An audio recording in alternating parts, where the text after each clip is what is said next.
Costco gasoline costs you about 3 cents a gallon for engine protection that a $1,000 repair bill can't buy back. The station right next to it charges almost the same price and skips that protection entirely. Same base fuel, often the same refinery. The detergent package is the difference. And 7 of the biggest names in America quietly decided that package wasn't worth the fraction of a penny it costs.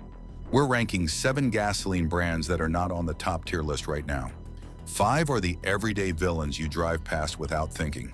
Then we flip, and I show you who actually still pays for the good stuff, including 3 big names you expected on this villain list and won't find here. Number 7, Sam's Club. Most people assume this one's fine because the warehouse next door has a good reputation. You trust the membership, you trust the bulk pricing, so you trust the gas. That instinct is exactly the problem. Sam's Club gasoline is not top-tier certified. Its biggest rival, Costco, certifies every gallon at every station. Sam's chose not to. The base fuel often comes from the same major refiners that supply the premium brands. But the additive package blended in at the terminal is the budget version, tuned to the federal minimum, not the automaker standard. The reason is the whole business model. Sam's competes on price, 10 to 20 cents under the neighborhood average, and that gap has to come from somewhere. Costco eats that cost and stays top tier. Sam's passes the savings to you and quietly passes the carbon to your engine. The drivers who connect the two keep a Costco card in the wallet, and the next one runs the exact same play, except in a parking lot you pull into every single week. Number 6, Murphy USA. You know these, the little kiosks camped at the edge of the Walmart lot, the sign always a few cents under everyone else. The pitch is one word, cheapest, and it's doing a lot of work to keep you from asking one question. Murphy USA has never held a top-tier certification, not dropped it, never had it. The entire operation is built around volume and the lowest possible price per gallon, which means meeting the federal detergent floor and stopping right there. The mechanism is pure scale. Murphy moves enormous quantities of fuel next to the busiest retailer on earth, and every fraction of a cent, say per gallon, multiplies across millions of fill-ups. Skipping the enhanced additive is one of those fractions. Rational business, just rational at your engine's expense, not theirs. If your car is older and headed for the scrapyard anyway, you may not care. If you plan to keep it past 100,000 miles, you're making a slow trade you can't see yet. Now leave the parking lots and get on the highway, where the next 2 brands treat your gasoline as an afterthought to a completely different business. Before we go on, one thing about this channel. No brand deals, no fuel company has ever paid for a word here, and the day one tries, you'll hear about it. I just read the public list and tell you what's on it. If that's useful, subscribe. It genuinely helps. Number 5, Pilot Flying J. Picture the last big truck stop off the interstate. 40 diesel lanes, a restaurant, showers, a store the size of a supermarket. Now find the regular gas pumps off to the side, almost an afterthought. That layout tells you exactly where the gasoline ranks. Pilot Flying J does not participate in the top-tier program for its gasoline, and the reason is structural. Truck stops earn the overwhelming majority of their fuel revenue from diesel sold to commercial trucks. Gasoline for passenger cars is a side business, and a side business gets the minimum attention the law allows. For a trucker, irrelevant, different fuel entirely.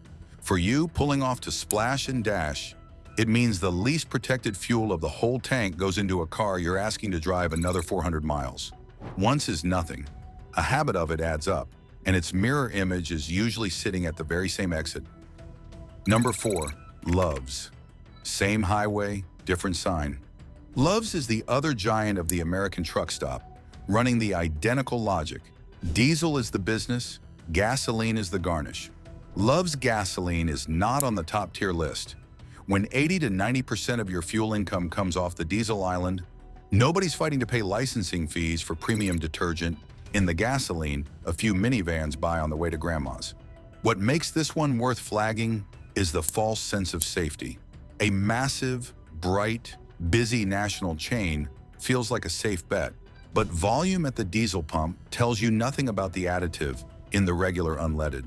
The size is real. The gasoline care is not.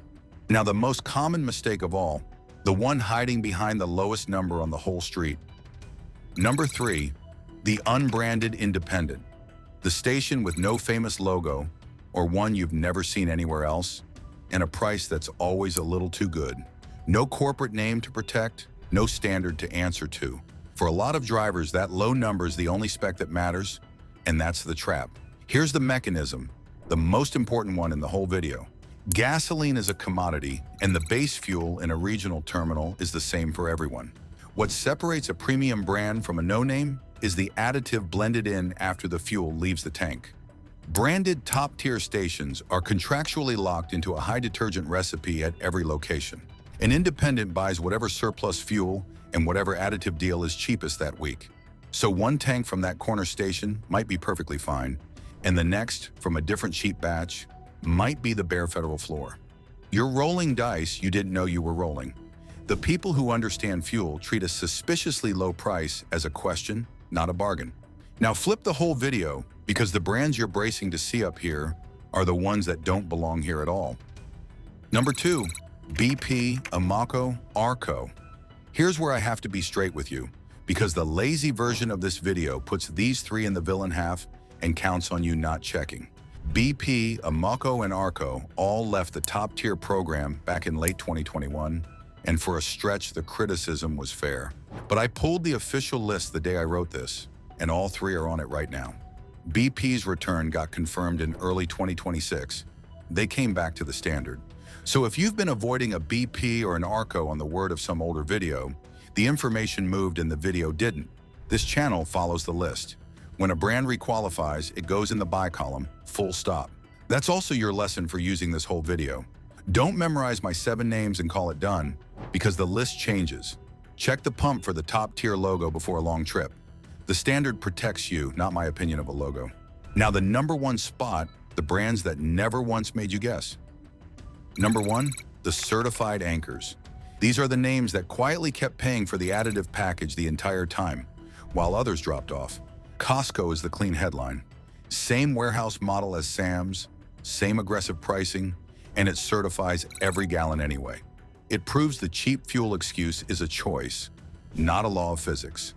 Costco decided to, Sam's decided not to. These brands lock every location into a recipe running 2 to 3 times the federal minimum on regular, mid, and premium alike. You're not buying a magic potion, you're buying consistency. The same protective dose, every fill, every city, no dice rolling. Over 100,000 miles, that consistency is the difference between an engine that stays clean and one that slowly gums up in ways you only discover at the repair counter. The drivers who get it just fill up at the same certified pump and never think about it again.